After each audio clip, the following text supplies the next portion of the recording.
tous, bienvenue sur la chaîne Old American Rods. Aujourd'hui je vous amène chez un copain que certains doivent connaître, Fufu alias Frog Specialties. Voilà, on va faire un petit tour par le freeway de Los Angeles et vous allez voir, c'est un peu le bordel dans la brume matinale. Allez, let's go. Elle fait un bruit génial cette bagnole, j'adore.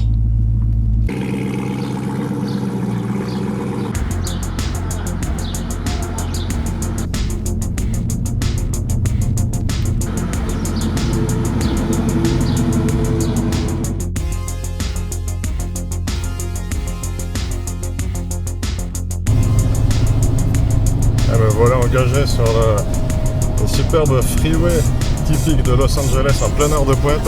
C'est toujours la joie. Il y a du monde partout.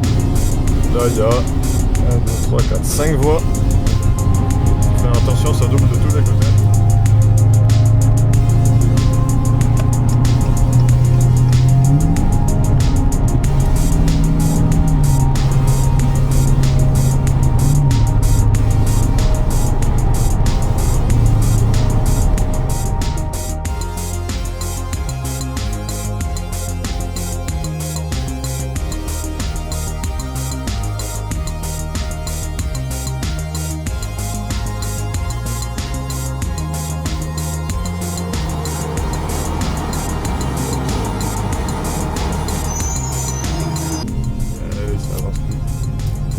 Oh Guindoul, tu la bouges ta caisse hein?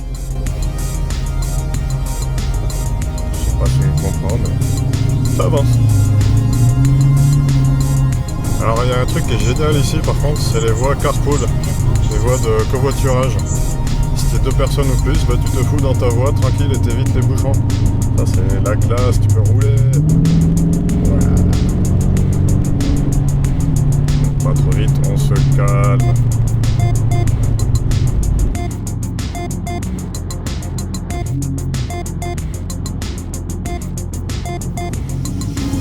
Et nous voilà arrivés à Gardena. La dernière fois que je suis venu ici, c'était en 2011. C'était pour amener ma chevelle que je venais d'acheter, l'amener chez le transitaire, chez Direct Express. Voilà, ça fait un bail que je suis pas venu.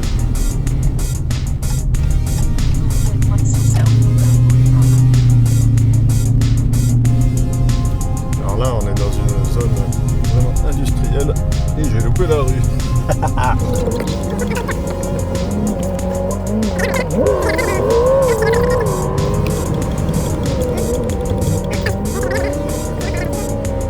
Et nous voilà chez Fufu. Est-ce qu'il y a de la place pour se garer? Ouais.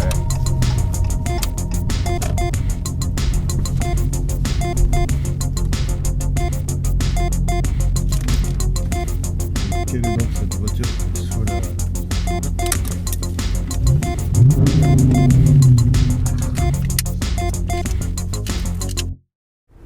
Nous y voilà. Hey Fufu. Hey, salut. Comment ça va? Ça va et toi?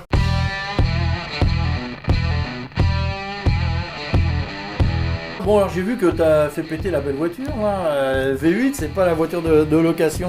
C'est pas une Hyundai. Made in Korea cette fois-là. Hein. Ah c'est clair, la Challenger elle va super bien. Ouais. Bon, Ouais, paradis du V8, il faire. faut rouler en V8. Hein. Sinon, C'est ça. c'est un peu triste. Et donc je voulais voir un petit peu ce que ça donne ici. Là, Bah alors ça c'est notre nouvel atelier dans lequel on est depuis la Saint-Valentin 2015. Donc ma petite épouse avait bien aimé de déménager notre bazar qu'on avait accumulé depuis 20 ans à l'autre atelier le jour de la Saint-Valentin. Mais maintenant on a 3 fois la surface qu'on avait auparavant. On a, ça fait 3700 pieds carrés, ce qui doit faire 350 mètres carrés environ, plus la cour derrière, une mezzanine pour stocker encore plus de bazar. Donc on a réussi quand même à remplir à fond avec 3 fois la surface. On a remis la moitié de ce qu'on avait à l'autre atelier. C'est quand même assez démentiel. Mais bon, c'est bien connu, plus on a de place, plus on en met. Hein.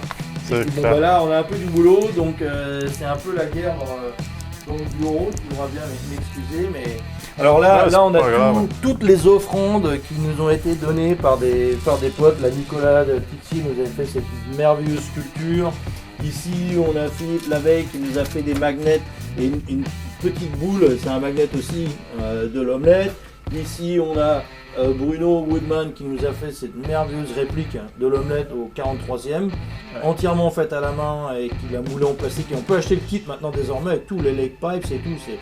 Il a fabriqué le kit. Et voilà, fabriqué le kit. Il est parti d'une miniature en métal au 43e qu'il a entièrement transformé comme l'omelette et qu'il a ensuite moulé. Donc il a fait un boulot énorme. C'est génial. Donc voilà, donc plein de grenouilles parce que tout le monde nous offre des grenouilles et tout ça, parce qu'on s'appelle la grenouille spécialisée, tu vois, on est des cochons volants. Et puis bah là ici, donc c'est la deuxième activité de chez Frog.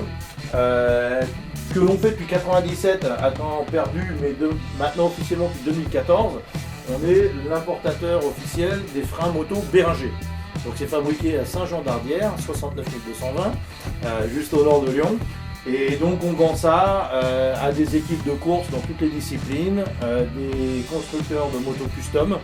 Et puis généralement ça a pas mal de pièces de Triumph Twin, Café Racer et compagnie. Et ça se développe bien. C'est du bon matos, ça marche bien et donc ça nous occupe largement entre ça et l'activité automobile. Ah, c'est cool.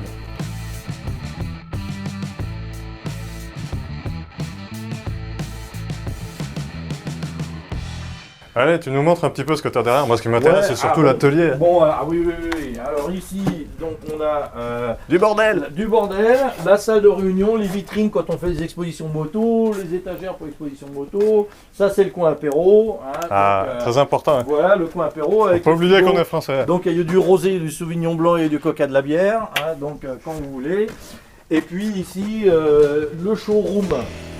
Donc ici, avant qu'on arrive, c'était un studio photo et vidéo. C'est pour ça que les murs sont très hauts et qu'on a un parquet. Parce qu'il y avait un décor de cinéma ici quand on est arrivé qu'il a fallu tout casser pour avoir de la place. Mais de ce fait, ça nous donne un showroom sympa et clean. Bon là, en ce moment, on est encombré comme c'est pas permis parce que on a cette petite nage qui vient d'arriver. Là, j'ai mon pick-up Chevy de 58 qui est quasiment fini.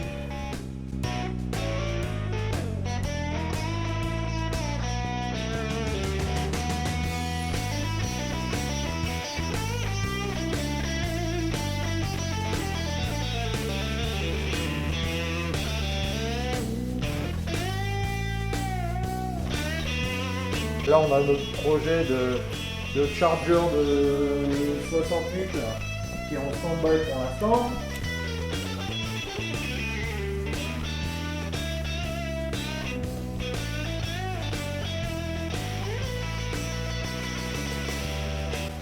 Là, mes deux motos, une Norton prête à tourner, une 350 Honda qui a besoin d'un arbre à cam. Le Solex et puis la fameuse omelette. Alors l'omelette, c'est projet longue durée, mais longue durée, très longue durée. Hein. On a réussi quand même grâce à mon ami Alan Lee, on a mis le V8 dedans. Donc un V8 à soupape latérale qui est à peu près l'équivalent du moteur des Chambord et des Versailles en France. Et le moteur est en place, mais il faut découper le plancher pour arriver à remonter la boîte de vitesse qui est beaucoup plus grosse que celle d'origine. Faire une traverse pour tenir tout ça, ce qui va nous basculer le moteur en avant, nous donner l'encombrement pour le radiateur. Et puis après, on a le souci de direction, puisque le boîtier de direction tapait dans les cylindres. Donc il faut qu'on adapte une crémaillère. Donc tout ça, c'est pas très compliqué sur le papier. Le problème, c'est que je n'ai ni l'outillage, ni le temps, ni le talent de le faire.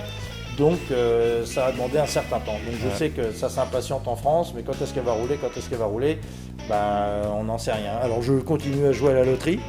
Il y a 245 millions à gagner ce soir.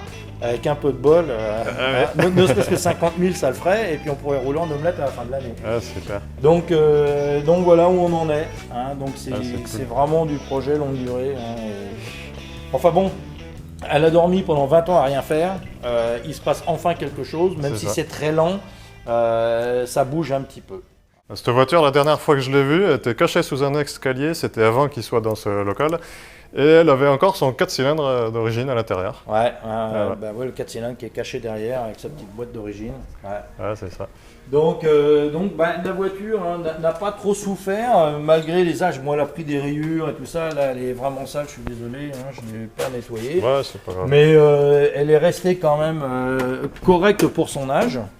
hein, parce qu'elle a toujours été stockée au sec et la carrosserie n'a pas souffert parce qu'elle était très très bien faite par LS Auto, Richard King et Dominique Dorigo à l'époque en 82, qui ont vraiment fait du beau boulot et de ce fait, elle bouge pas. Donc ça c'est quand même un bon point. Il faudra la repeindre parce qu'elle a été repeinte en 85 ici, parce que j'ai eu 2 accidents avec quand même. 2 fois je me suis fait emboutir, une fois devant, une fois derrière. Et le carrossier qui était le carrossier de Tom McMullen, qui peignait tous les rods de Tom McMullen, m'a fait un boulot de salaud. À l'époque. Donc la malle joint mal, les arrondis sont pas beaux. Quand il l'a lustré, il est allé trop loin, il nous a fait une encoche dans la peinture et il n'a pas utilisé la peinture qu'on avait ramenée, que Bob Filler et Luc Michel Féchaud avaient ramené dans l'avion à l'époque, y compris une malle complète dans l'avion bagage accompagné en 85. Et le carrossier a refusé d'utiliser la peinture et il a repeint la voiture jaune Corvette 82 qui n'a rien à voir avec la couleur d'origine. D'accord. Donc un jour, donc, quand j'aurai gagné la loterie ce soir, on la repeindra de sa couleur d'époque. Que je n'ai jamais connu, parce que je suis trop jeune. Ah oui, tu es tout petit, tout petit. Voilà. Donc c'était un jaune de base, m'avait expliqué Dominique Dorigo, sur un après blanc, ce qui donnait cette luminosité incroyable à la voiture à l'époque. Et on le voit bien quand on regarde les intérieurs de porte par rapport à l'extérieur, ça n'a rien à voir. C'est pas du tout la même teinte. Ça, donc voilà. Mais bon, pour l'instant, il faut déjà la faire rouler et on verra pour la peinture bien plus tard. Hein. Pour l'instant, ça ira comme ça. Et là, on a cette petite Nash métropolitaine qui est vraiment super sympa, de 1957. 1957, mon année de naissance, comme ça tout le monde sait que je suis vieux maintenant. Donc, ouais, très très sympa, entièrement restaurée il y a une dizaine d'années. Elle a un petit peu roulé, elle a pris un petit choc sur la malle arrière, quelque chose est tombé dessus. Mais sinon, très bien refaite, elle roule bien, la capote est neuve et tout, très très chouette. Et c'est une cliente de Bretagne qui va la recevoir, là elle va aller dans le bateau incessamment sous peu et va pouvoir cruiser avec ça sur la côte bretonne. Puis là au moins c'est pas trop gros pour la France. Hein. Bah voilà, on n'a pas le problème. On pourra tourner dans les petits villages. J'ai beaucoup de clients qui me demandent les dimensions, les cotes hors tout de certaines voitures pour voir si ça va rentrer dans leur garage avant de prendre la décision d'acheter une voiture. Ce que j'ai fait aussi, j'ai mesuré la taille de mon garage pour voir si je pourrais y mettre ma chevelle. Ouais, parce que c'est vrai qu'en France, en plus quand même en France vous êtes radin avec les garages, hein, parce que même quand on a une Twingo, on n'arrive pas à ouvrir les portes. Mais ouais, ils font des portes standards en 2,40 m et t'es obligé de viser pour rentrer. C'est vraiment petit. Hein. Donc ça, avec celle-là, pas de problème. Hein. Ouais.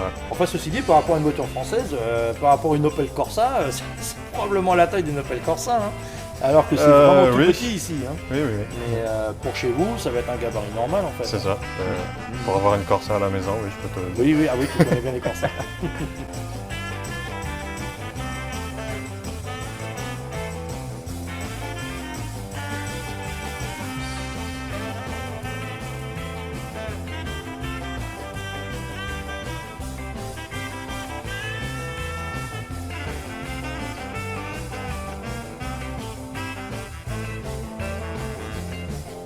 Voilà, donc c'est devant ce superbe Chevy Apache que je vais vous dire au revoir. J'espère que cette vidéo vous aura plu. Donc n'hésitez pas à commenter, laisser un petit pouce, même s'il est comme ça. Mais je préfère qu'il soit comme ça, c'est mieux.